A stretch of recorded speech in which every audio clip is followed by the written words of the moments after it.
Radio Montpaïs, 90.1.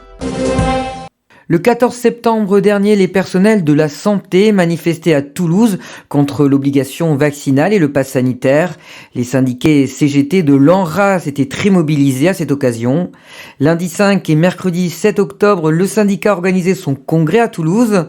L'occasion d'entendre Stéphane Baloche, éducateur spécialisé et secrétaire général de la coordination des syndicats CGT de l'ANRAS, qui nous explique ce qu'est l'ANRAS. Alors l'ANRAS, c'est une association de droit privé, type loi 1901, sauf qu'elle a une mission de service public, et dans sa mission, en fait, elle s'occupe pour partie, effectivement, d'établissements qui ont en charge ce qu'on appelle la protection de l'enfance, avec un financement par les différents conseils départementaux, mais elle s'occupe aussi du secteur médico-social, donc à savoir secteur médico-social, enfance et adultes, où en fait on accueille des enfants en situation de handicap dans des établissements qu'on appelle soit les ITEP, soit les IME.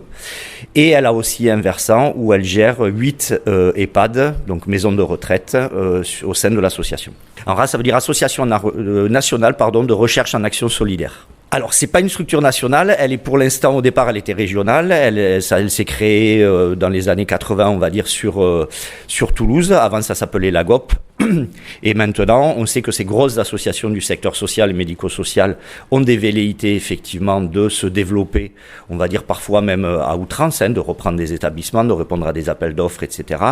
Ce qui fait que là, nous sommes implantés sur de nombreux départements de l'Occitanie. Et on a aussi, par exemple, un établissement dans le 63, dans le Puy-de-Dôme. Alors, on ne dépend pas effectivement de la fonction publique, même si nos financements sont des financements de fonction publique, soit ARS, effectivement, donc sécurité sociale sur le versant médico-social, soit conseils départementaux, donc fonction publique territoriale, pour tout ce qui est de la protection de l'enfance. Mais en tout cas, dans le statut des salariés, on n'est pas du tout des fonctionnaires, nous sommes effectivement de droit privé. Stéphane Baloche, éducateur spécialisé, nous explique pourquoi la rentrée fut difficile dans le secteur du social et du médico-social. Alors ça a été effectivement très douloureux et difficile, puisque pour partie des établissements effectivement qui sont du côté du médico-social, donc financement sécurité sociale via les ARS, on nous a imposé à nous aussi l'obligation vaccinale. Voilà. Et ça a été très difficile.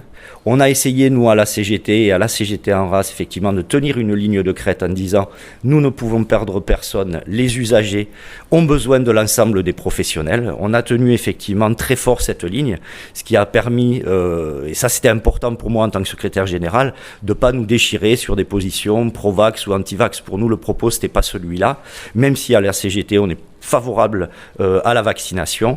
Par contre, nous, ce qui ne nous allait pas, effectivement, c'est l'obligation. Et du coup, ça a été une rentrée très tendue et on en voit encore les effets aujourd'hui, puisqu'on a des collègues, effectivement, au niveau de l'association, voire même des camarades qui sont suspendus. On voit que le secteur est en grande difficulté en termes de recrutement, puisque le secteur, même effectivement, les patrons disent le secteur n'est plus attractif. Voilà, comme quand on commence sa carrière d'éducateur spécialisé pour 1250 ou 1300 euros par mois, et qu'on doit faire des week-ends, et qu'on doit faire des soirées, et qu'on doit faire des levées. Enfin, bien sûr, les jeunes collègues ont plus envie de venir travailler dans le secteur. Les revendications du syndicat CGT de l'ANRAS touchent les salaires, mais aussi les conditions de travail, comme nous l'explique Stéphane Baloche. Alors, pour cette rentrée, c'est un peu les revendications qu'on a trouvées dans la journée d'hier, du mardi 5 octobre, la journée intersyndicale nationale de grève et de manifestation. Nous, on rentre tout à fait dans ces objectifs qui sont effectivement, nous, dans notre secteur, par exemple, on a perdu entre 20 et 25% de pouvoir d'achat depuis les années 2000. Voilà, et quand on voit les courbes, effectivement, avec nos experts, etc., en CSE, on voit bien qu'on est dans cette situation-là.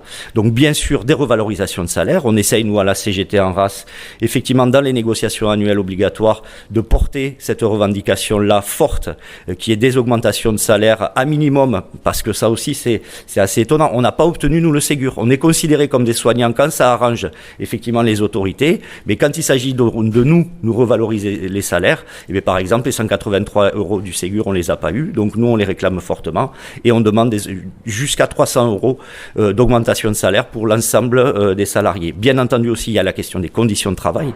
On le voit bien, on travaille avec des populations qui soient en difficulté, que ce soit des enfants, des adultes. Le métier est difficile, nos conditions de travail sont de plus en plus précaires, on le voit, manque de recrutement, manque de remplacement. Donc on travaille de plus en plus à flux tendu. Donc ça aussi pour nous, c'est un fondamental effectivement de lutte et de revendication. Et un dernier point, c'est aussi sur la question effectivement de la sécurité sociale, parce que c'est la sécurité sociale qui nous finance. Et nous, on veut une protection sociale de haut niveau pour l'ensemble des citoyennes et des citoyens de ce pays. C'était Stéphane Balanche, éducateur spécialisé et secrétaire général de la coordination des syndicats CGT de l'ANRAS. Alors que les syndicats CGT de l'ANRAS organisaient leur congrès à la Bourse du Travail à Toulouse, à quelques mètres, les employeurs du secteur social et du médico-social organisaient un rassemblement pour dénoncer eux aussi les conditions de travail des personnels du médico-social et demander à l'unisson une revalorisation des salaires pour leur personnel. Pour cette mobilisation historique, ils étaient 150 réunis près du Capitole. Ils veulent attirer l'attention sur la situation des professionnels du secteur social et médico-social et se disent, à l'instar des syndiqués CGT de l'ANRAS, les grands oubliés du Ségur de la santé.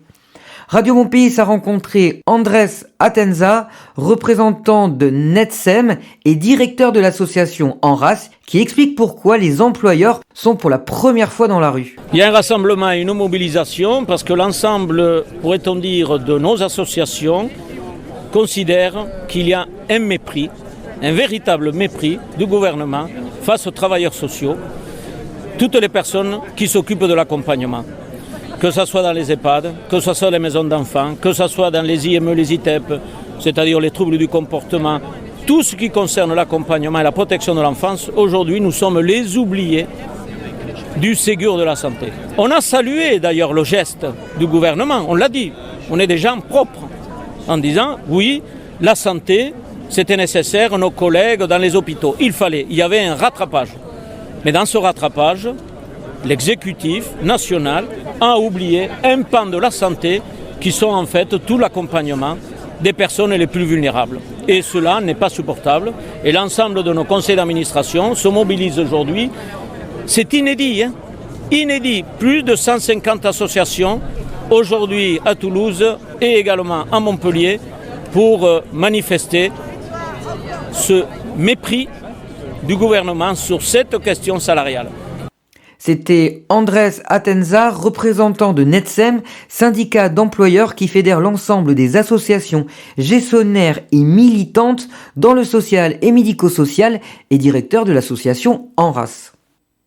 Alors que des négociations ont débuté avec le gouvernement, nous avons demandé si en cas d'échec, les représentants des syndicats d'employeurs seront aux côtés des syndicats CGT, notamment de l'ANRAS, pour demander de meilleures conditions de travail et des hausses de salaire pour les personnels du secteur social et médico-social. C'est Guillaume Fritschi de Urio PSS Occitanie qui nous répond. Ça effectivement, ça appartient à nos instances et puis ça appartient également aux syndicats d'employeurs, aux syndicats salariés. Nous, l'Uriops, on n'est pas investi sur le champ du dialogue social au niveau de la branche, mais en tout cas on peut constater effectivement qu'aujourd'hui il y a des problématiques qui sont partagées et que chacun dans son rôle cherche des solutions pour avancer.